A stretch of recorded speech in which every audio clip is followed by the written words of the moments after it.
It is May of the year 1803 in the slave port of Savannah, Georgia, and a group of recently enslaved Igbo from the modern nation of Nigeria are forced onto a ship bound for a plantation on St. Simon's Island.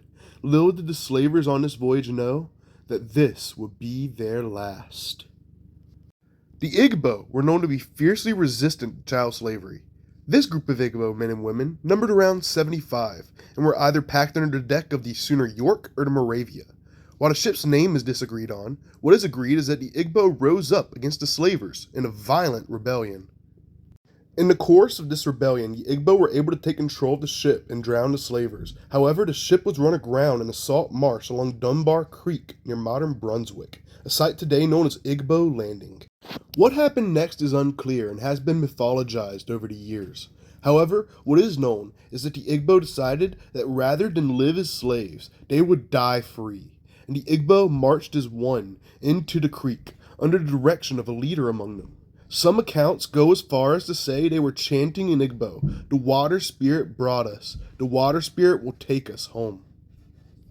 A Savannah slave trader named William Maine wrote that 13 bodies were found, and some were, quote, salvaged alive by bounty hunters, with the survivors fetching a bounty of $10 a person. The Igbo Landing has found itself mythologized in black folklore, being considered a flying African myth. While in the mythology the Igbo did not fly but walk on water back to Africa, it falls into this category nonetheless. Flying African legends are found throughout the African diaspora, but are most often associated with the desire to escape the land of slavery and return to the motherland. Flying African legends are often Gullah in origin and are heavily associated with hoodoo. Another flying African legend is that of John the Conqueror, or High John, who was supposedly a Congolese prince sold into slavery. Despite his circumstances, John's spirit was never broken. The root of the jalap plant is commonly called John the Conqueror root, or Johnny Cataroo in blues music. Hoodoo practitioners often keep High John root for protection from evil spirits and slave owners.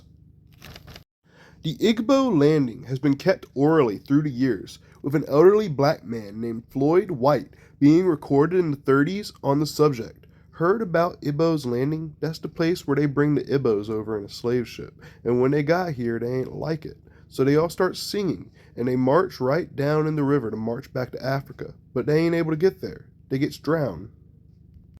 The Igbo Landing was thought to be folklore until the 1980s when it was discovered that this event actually happened, with the site even being included in the 2009 historical survey. Today, the Igbo Landing is an accepted piece of Georgia's history and is even taught in history classes. Thanks for watching.